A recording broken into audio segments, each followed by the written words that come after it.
everybody. This is Pete Cosman. We're starting a brand new show today, and I am so excited. It's called It Starts With the Food with Heather Parker, who's a food coach. Now, food has been a huge part of my life. I cannot wait to hear about Heather's story about how she really started this whole thing and how it got started, and we're going to have a great conversation. Heather, how are you doing today? I'm good, Pete. How are you? I'm amazing. So let's really get into it. So tell us Heather's story. Well, I was that kid that was sick from jump. I mean, I remember my first emergency room trip when I was 4 with stomach issues. I had strep almost every month until I was 16 when I got my tonsils out. So I was constantly on antibiotics. I had chicken pox twice. I had shingles when I was 13. I had my first ulcer at 15. I mean, you kind of get the picture. I was always sick. And so my whole life has been spent like that. I've had 14 surgeries in 25 years. And every time I go in for a procedure, my husband would tell the doctor, look, she's that one in a million patient that you're going to get that's going to have complications. She's going to be that patient. And the doctors would just laugh and they think, he was crazy or that I was a hypochondriac or whatever. And lo and behold, at multiple surgeries, after surgeries and procedures and rounds of antibiotics and you name it. So that's kind of been the story of my life. And then 7 years ago, things went from, normal, unhealthy to crazy. I started having these blood pressure swings, like these crazy headaches, and I didn't know what they were from. I'd always had low blood pressure. So all of a sudden I was having these huge high blood pressure swings. With that came my heart rate. I became tachycardic, which basically means that my heart rate wouldn't come down under 100 no matter what I would do. So I'd be sleeping, sound asleep, 4 o'clock in the morning, sitting up straight like I'd been just shot with caffeine, and my heart rate would be 160 for no reason. So which is fine if you're working out, like 160, that's like your target heart rate, right? But when you're sleeping, that's not such a great target heart rate. Unless you're a hummingbird. Yeah, or a hummingbird, which, that hummingbird and working out, those are the two things that you kind of aim for. So I had the blood pressure swings. I had the tachycardia. I had temperature regulation issues. I would just start, sweating, not just normal hot flashes. It was too soon for hot flashes. But just there was a whole slew of things that were happening. So I went to multiple specialists. I went to cardiologists, endocrinologist, nephrologist. Oh, that's the other thing. I started retaining huge amounts of water.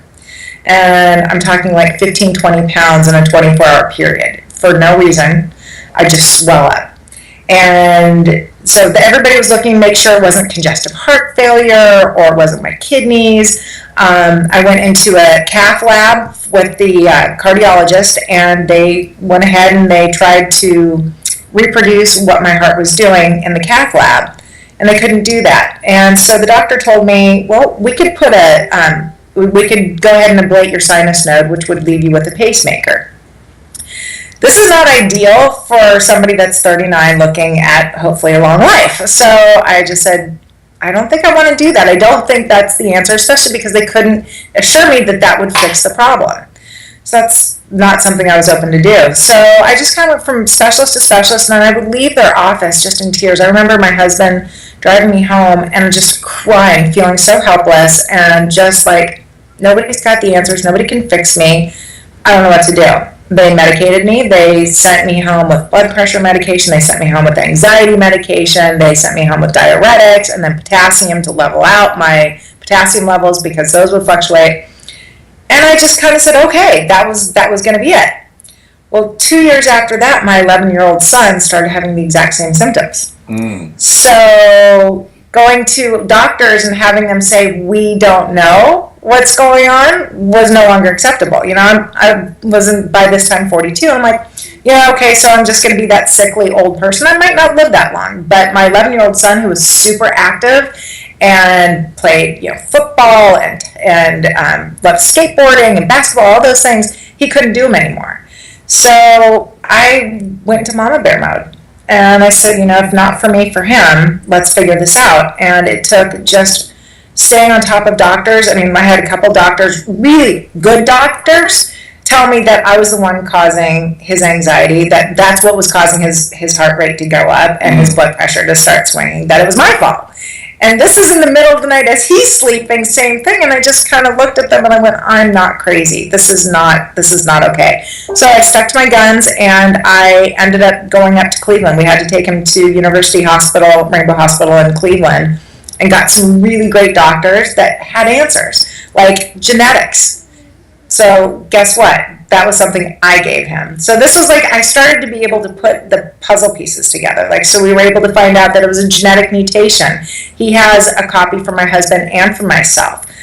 So that's why it probably affected him much sooner than it did with me. The dysautonomia, that's where everything in your brain that regulates things that you don't even think about, breathing, heart rate, blood pressure, all that stuff that's done automatically, was not working right.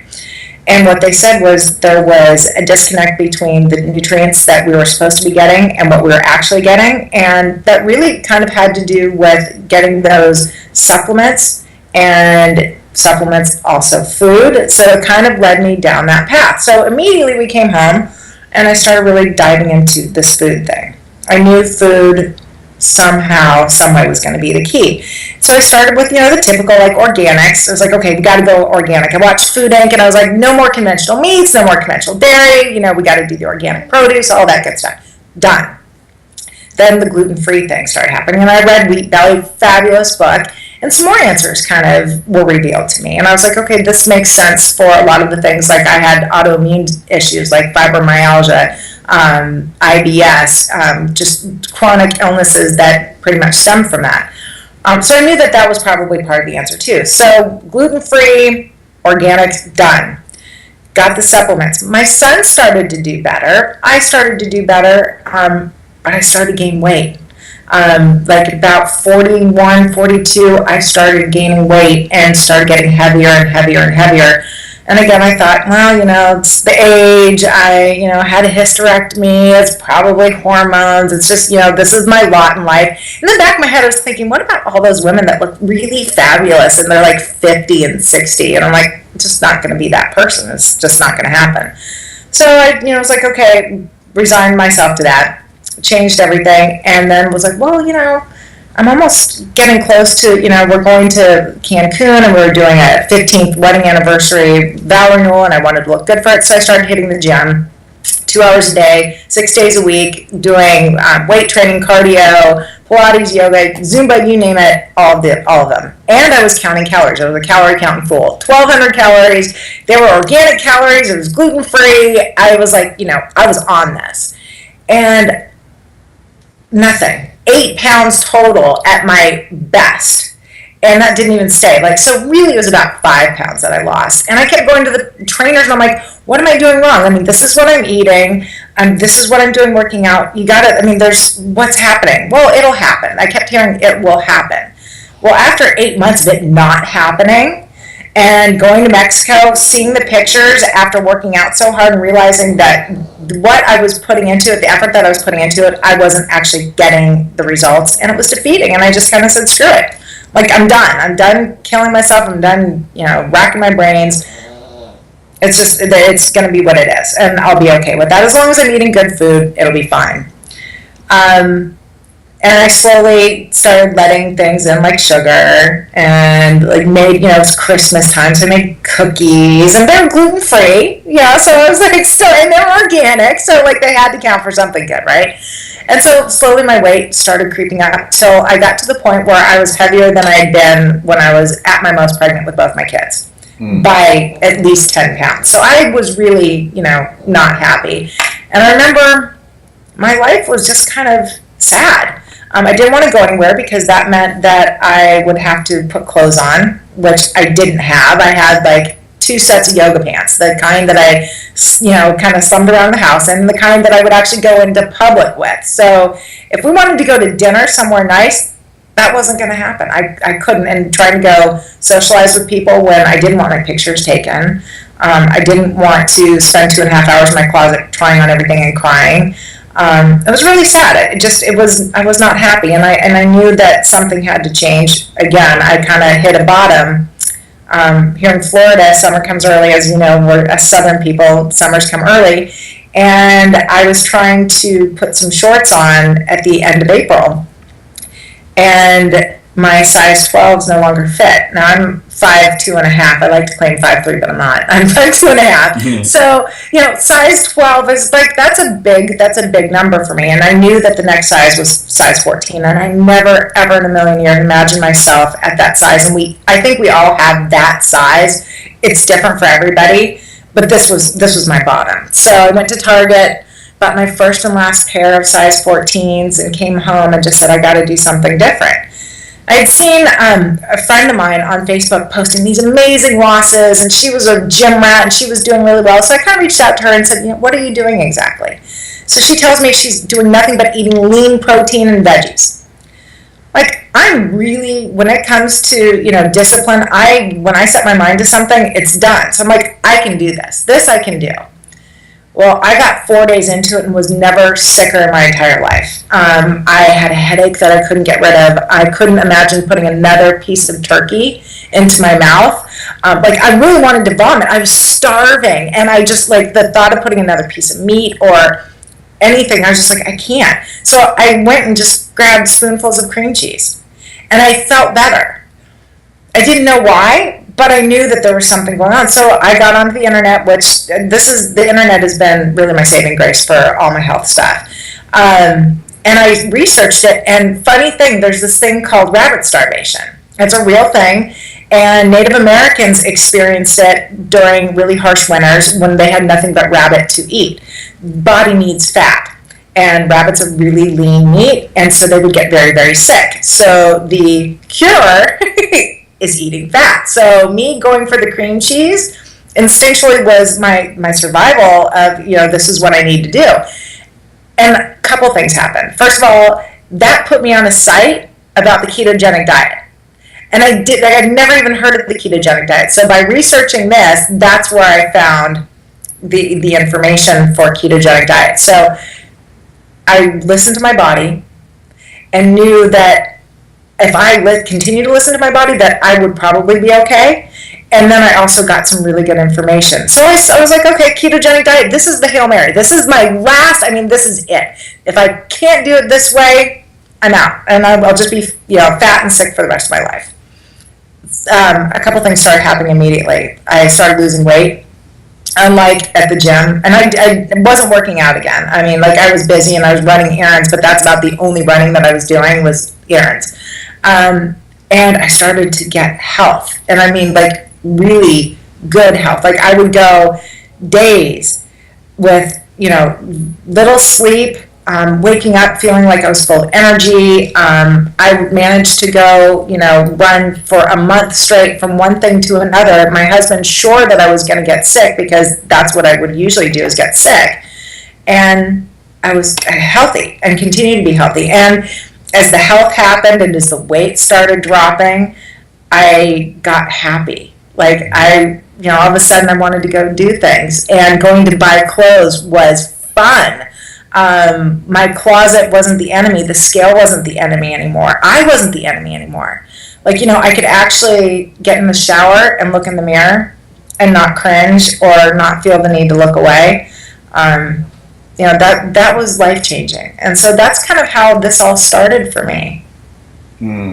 Wow.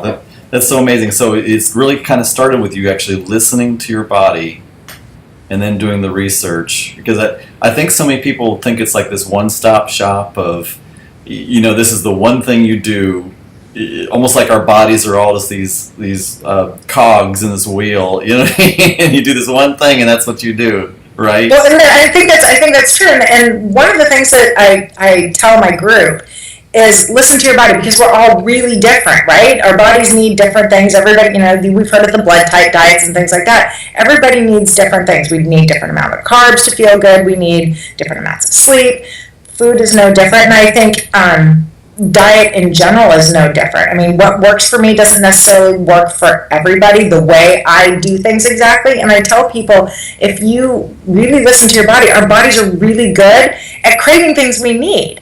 So, if you're craving certain things, my daughter was craving onions and garlic. And I happen to know that those are really good detoxifiers, and that because of our gene mutation, that's something that we struggle with. So, that's when I can say, hey, lemon water, that would be really good for you to add in. But, I think if you start looking at the things that you're doing in your life and start to kind of put those pieces together, it makes for a really good, well-rounded attack on health and weight and life in general. Right. That's amazing to me. Because, for me, I guess I've been very lucky. Everything I ever did, every diet I ever did, I would lose weight, but I would always pack on more. So it was really more of a sort of a mindset thing to me of what am I feeding? More so than really the food so much. Well, yeah, and I think just in a lot of the research and the stuff that I've dealt with, and I know that there's people in my group, and I was one of those people that I wouldn't eat when I was upset. So I was the stress non-eater. But that's still, it's still the same thing. It's just, we just react differently. But I know a lot of people in my group came to me out of, a lot of their eating as stress eating, or was.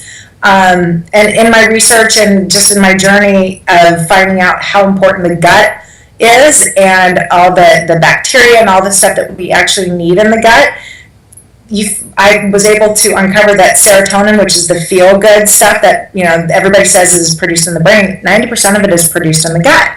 So if your gut is off, if your gut bacteria is off, the serotonin levels are going to be off. That can cause depression, and then you're in that cycle of stress eating and eating out of depression. So a lot of times, being able to address at least that, you go, okay, so that's not an issue anymore. If you can get that gut bacteria right and that gut microbiome right, then you're not necessarily eating out of stress because your serotonin levels are good.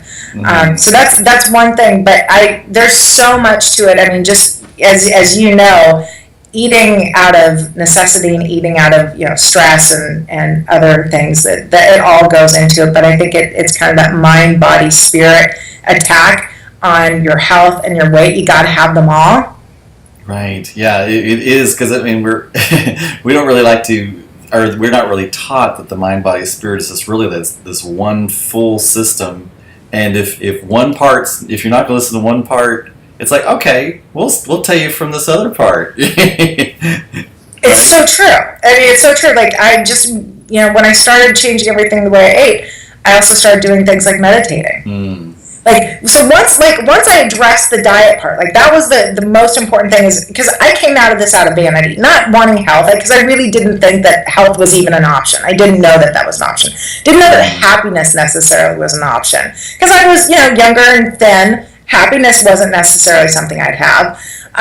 So when I addressed the food issue, then I was like, okay, so that's no longer a problem. Let's start changing the mindset. And it really does go hand in hand. They're all one, and it really is key to having all of those in line, and having the vision of who you are and being okay with who you are, and then letting that true self be seen by others and not hiding from it anymore, and letting that joy just kind of spill out everywhere. It is a threefold one thing. So you're saying it's more like sort of an extreme case. Where do you find people normally are at? Are they at a space where it's more a mindset thing, or is it more of a space of where they're having to find out what it is their body critically is craving or needing? Do you know what I mean? That's a really good question.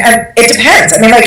I'm getting people for all end of the spectrum. So I've got people that came to me because they had been pre-diabetic for 8 months, and the doctor had tried to get them with a typical nutritionist, and they said, that doesn't sound right. Let me see about some alternatives. And as soon as they came to me, their blood sugar is normal for first time in 8 months. I've also got people that are stress eaters that are dealing with emotional stuff. So when I talk about things like meditation and incorporating that into the routine, and maybe some yoga, exercise. There's a lot of people that are exercising, doing these extreme exercises. Those can actually cause your body to produce cortisol and puts it under stress. So there's a whole. You really have to. It's a whole picture, and it really depends. A lot of people have issues on everything. I don't know that many people that are just, that one hole they fit in. It's really kind of a spectrum about all. Yeah. See, so what do you do for people like me that sort of short circuited the whole thing and had surgery? Because I had gastric bypass, and that was, people often ask me, "Are you glad you did it?" And at first, I wasn't, because it played with my brain because I still craved the food. I just lost my best friend because I no longer could have the foods I wanted. But now I use it as a tool to where I eat all the time, but I can't eat that much, so I stay very, very thin. So what do you do for those of us that have short-circuited that whole system? It's really about learning about food. That's, for me, it's teaching people, what foods do what. Like, it's not about calorie counting, and it's not about necessarily quantity. It's the quality of what you're eating. It's, and the big thing that I'm a proponent on is organics. Our bodies are really toxic, more toxic now than ever, which causes things like metabolic issues and disease and inflammation in the body. So it's really, it's kind of an education. I want people to know what they're putting in their body. And a lot of times when you're making choices based off of good information, like, okay, if I want to stay full, this is what I should be eating. And if, I'm trying to keep my, if let's say hypoglycemia is an issue, that's generally because there's these insulin spikes from too many carbs. And so then you're stuck in this vicious cycle of eating every couple hours because your blood sugar spikes and then it drops down again. Information and education, I think, are really kind of the foundation for something, and for anybody, but specifically people that have had that kind of shortcut and didn't have to go there. So you got to like skip to the head of the line and you got all of that. But, eating at McDonald's, not a good choice. Oh, I just got a finger pointed at me. You did. Yes, I did. You did. I'm patting my cup of unsweet tea with lemon. Yeah, and again, there's so many things, but just knowing, like, I think once you know, it's kind of like the Matrix. Once you know, you can't unknow. So at least you're making educated decisions for yourself. And, I don't know if you've got any kind of underlying health issues, but a lot of times, just from eliminating the weight, things like chronic inflammation or chronic like autoimmune responses, things like fibromyalgia, joint pains, RA, Hashimoto's, all of those things tend to be food, well, at least for me, food related. And from what I've seen, I can tell you no doubt about it, when I have sugar, that fibromyalgia that stays in check all of a sudden rears its ugly head and says, no, I'm still here. Well, I think that's the saving grace for me, is because I cannot intake a lot of sugar or a lot of fat at one time. So my only health issues is that I have a very low iron count. So I just take an iron pill. So I'm extremely lucky, and I know that. Now there's going to be people out there listening and be like, "Oh, I can't stand him." But now, do you find that do you ever juice?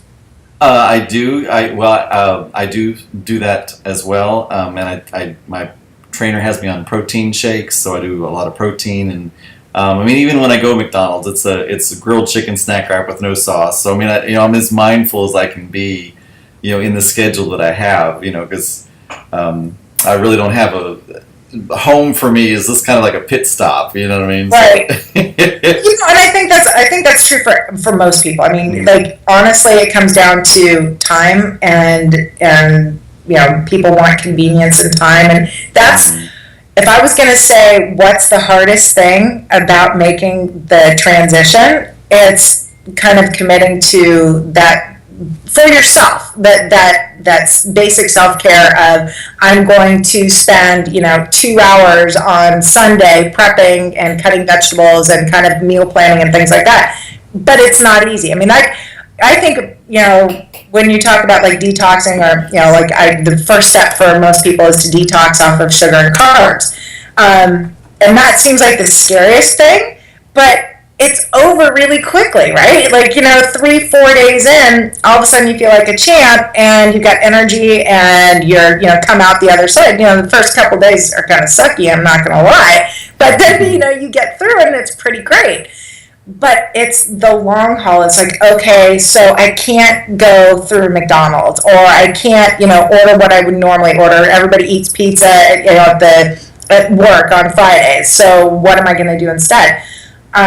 That's really, again, it comes down to education, and it comes down to, making that choice and that commitment. That's really the commitment, because honestly, people can have cheat days. It doesn't happen very often. I kind of encourage people not to get into that pattern, because it's the aftermath of what sugar and all that stuff will do to your health wise, because you can get back into whatever you need to do.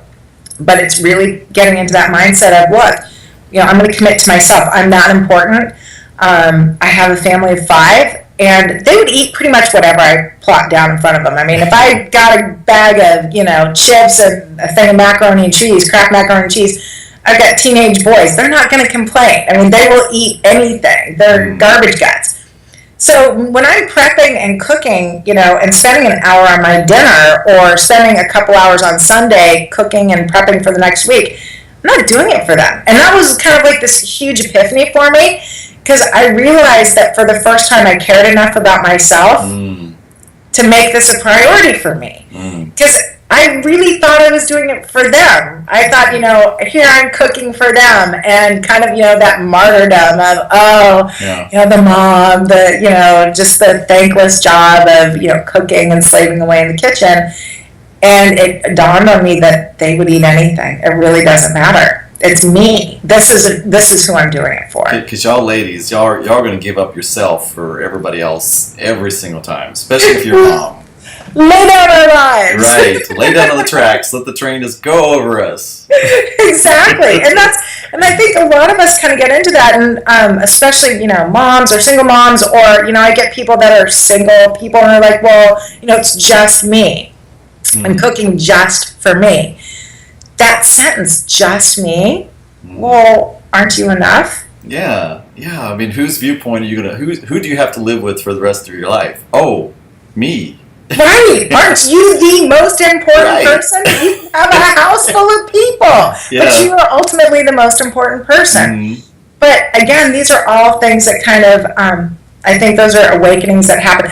When I started out, again, it was, step 1, lose weight. That was it. So this has now been almost, over a year and a half. And it really has been this evolution on this journey of different things that I've learned along the way, and things that I added in, and self-care things, and realizations and epiphanies, like I'm doing it for myself, that this is who I'm doing it for, and I am that important. I think that's, everybody has their own journey, and people come to me, you ask who's coming to me. Everybody that comes to me has hit a bottom of some sort. I think you have to hit a bottom to want to change. Staying the same has got to be more uncomfortable than the thought of changing. Right. Yeah, the pain, and that's what the pain level is about. It's just a motivator. So a lot of people think it's a judgment, or it's something, and no, it's just a point of like, no, you need to turn around. And I guess for me, I've been kind of intuitively doing sort of what you're talking about, because I very much listen to my body. My body will very quickly tell me yes or no. Yes, it does, if you listen. But and a lot of times, like for a lot of my group members, we got to get through the sugar and the carbs and the processed foods first. Because when you're having all those things, our bodies aren't signaling right. And you're not, and it's hard to tell. You just might feel crappy, but you don't know what you're feeling crappy from. And you're usually still hungry, because your body's still craving those nutrients it's not getting. So you're still eating the chips. You're just eating more of them, and blah, blah, blah. Exactly. So what's great is that, like, when I've got, somebody will text me or call me and say, hey, look, I don't know what's going on, this is where I'm at. And I'll, my first question is, are you eating out? What was very interesting for me personally, when I started this diet, even with, I say diet is a lifestyle, when I made the change, I said that I was, retaining 15 to 20 pounds of water in 24 hours. And so they had me on diuretics for that. What I noticed, even with the diuretics, I would still swell up. I just wouldn't swell as much. When I stopped eating processed foods and stopped eating out, because going out was no longer all that fun, because I was like really having to look for things that would work for me. Right. When I stopped doing that, I stopped retaining water. And now if I go out, it shows every day. Every time it happens, the next day I'm up 2 pounds on the scale. I know that it'll last for 1 to 2 days. And I know it's all water. Yeah. And I know it's my body's reaction to the salt or the MSG hidden as something else in the food. Right. That my body's reacting to. I'm the most boring person when I go out because it's like I have to hunt that one thing on the menu. Yeah, it's like a lot of people like really enjoy going out to these, dinners. Not that I don't enjoy socializing and dinner, and that's fun. I mean, it is fun, but I have to work. We have to work a little bit harder at going out, and it's not nearly as fun as I've got 1,000 recipes that I can. Well, not 1,000, but I've got probably 100 recipes that I could cook at home. Yeah. And yes, it's a little bit more work, but I know that I'm going to feel good afterwards. Mm-hmm. Yeah, and especially living in the South, if it's not fried, they don't know how to put it out there. And oh my gosh, it's so hard to get an unsweet tea. Fried and gravied and and all the nutrients cooked out of it. Right. Yeah, it's really not great. Great. Every now and then I'll go to a big city and I'll just be like, oh my gosh, there's all these choices that that you don't have really where I'm from, and it's just like, wow, you go to these places where they have juice bars and things like that, or they'll have like vegetarian hamburgers, and they're like, what is this strange animal thing here? What's going on? Where do these things graze from? And I'll have them like, these are wonderful. Why aren't these at home? So. Yeah, it can be a real point because I love to go out, but like I say, it's very much this point of having to find that 1 or 2 things on the item on the list, and usually you even have to modify from that point. Yes. Yeah, no, for sure. And you're that one person that the waiter's rolling their eyes at and goes back and complains, and everybody at the table groans and like, oh, she's ordering again, right? It's me. That's me. Yeah, that's me too. And that's pretty much everybody in my group. But what's really great about that, kind of going back to our bodies being really responsive, is that once you eliminate like all the other junk, then your body is giving you real signals. So when you're hungry, that's a real signal. Yeah. And I must be I feel like a caterpillar here lately because I haven't been losing weight, but I've been losing body fat, but I eat all the time. I don't know what's going on. But what are you eating? Well, I mean, it's always like protein or fruits, or it's always very lean nuts or dried raisins. You know what I mean? When I say I'm like eating all the time, yeah, I'm eating like a rabbit would. Pretty much. But I'm eating all the time. And I'm kind of the other extreme. I'm of the intermittent fasting camp. So, and that's something that I added in probably like month 2 or 3, started really reading on it. Intermittent fasting is like the next level, and that's one of those things that our bodies kind of were meant to do. Like back in caveman days, they didn't have 24-hour convenience stores, right? They didn't have a refrigerator. They didn't have access to food 24 hours a day. So they would go longer periods of time without eating. And when you do that, it allows your body to actually start burning the fat. You go into fat burning mode. And so that's why when my before and after, my profile picture, and it starts with the food on Facebook, that after picture was at month 8, 50 pounds down, not one time in the gym. And I got abs.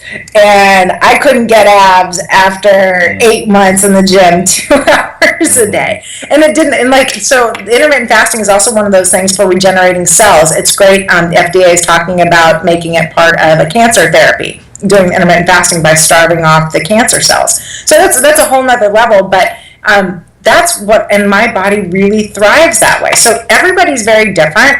I don't starve myself. I eat when I'm hungry. I just find that I'm able to go from 7 o'clock at night until 1 o'clock in the afternoon. I drink a lot of lemon water. I have my green tea, but I don't actually eat, and I'm not hungry. Now, when I'm hungry, I eat, but when I'm eating, it's all good quality food. So I'm not having these blood sugar crashes. My blood sugar stays very, normal, not having these huge highs and lows. But like I said, I didn't start off doing this. Everybody is different. That's one of those things. You need to eat every couple of hours. You've had, gastric bypass, so obviously you've got different needs than I do. I just know for me, it works really well, and I love it. Cool. And I know for me that a lot of times if I'm going to eat something I know my body's not going to be very happy with, if I pair it with something else, like a fruit or a protein, I can get away with it. I mean, Really? yeah. I mean, is that just particular to me, or do you find that for others? Um, I haven't had anybody say, because we don't do fruit and with the ketogenic diet, because fruit is one of those things that it's still sugar, so our bodies still react to it very similarly. But what I do say is, if you are going to cheat, first of all, make sure it counts. Love it, don't hate yourself for it, enjoy the moment, and then drink lots of lemon water, filtered lemon water for days afterwards. And what for me also, I'll fast. I'll go a little bit longer. Maybe I'll do a 24-hour fast. But birthday weekend, perfect example. From Friday to Sunday, I went a little bit crazy. And Monday I felt like hell. I had a food hangover. My stomach was a wreck. My body was a wreck. And I did what I know how to do. And I fasted for 36 hours and stayed really hydrated, drank lots of herbal tea, and kicked it like it never happened. So I was able to stop any fibromyalgia attack that was coming. And the other thing too is I get sick. If I do that, my immune system starts to break down. I'm always just kind of behind the line. If I even step my foot a little bit over the line with sugar and go a little bit crazy, I get sick. And it's a really good reminder for me of where I came from, and to make sure that I stay diligent in what I'm doing. It's interesting, and I that's so true for me. Like you were kind of saying, you know that the next day it's going to be a couple pounds. It always seems to be a delayed reaction for me. But it also is for me, it's the different types of sugars. Like, granulated sugar, just I can't even handle it. But like fruit sugar seems to have no issues for me. So I don't know. It's I guess it's probably even the sources of foods. Sure, I have no doubt about it. Do you have any really good farmers close to you local produce that you deal with? You're just going to be so mad at me, because no, I really don't. And I'm not even going to say. I do go for the organic aisle, I will say. Good. I do that. Good. Well, at least I won't say which major corporation I go to usually for food. Well, listen, we do what we can. I mean, I'm really lucky. I happen to have a couple of stores that I go to. One is just one step away from the farmer, but seasonal. I mean, so like if you're doing local produce, you're getting seasonal. And if you want a tomato in Florida in October, you ain't getting a local tomato. Right. So, it's not always local. I do the best that I can too. And there's no perfect.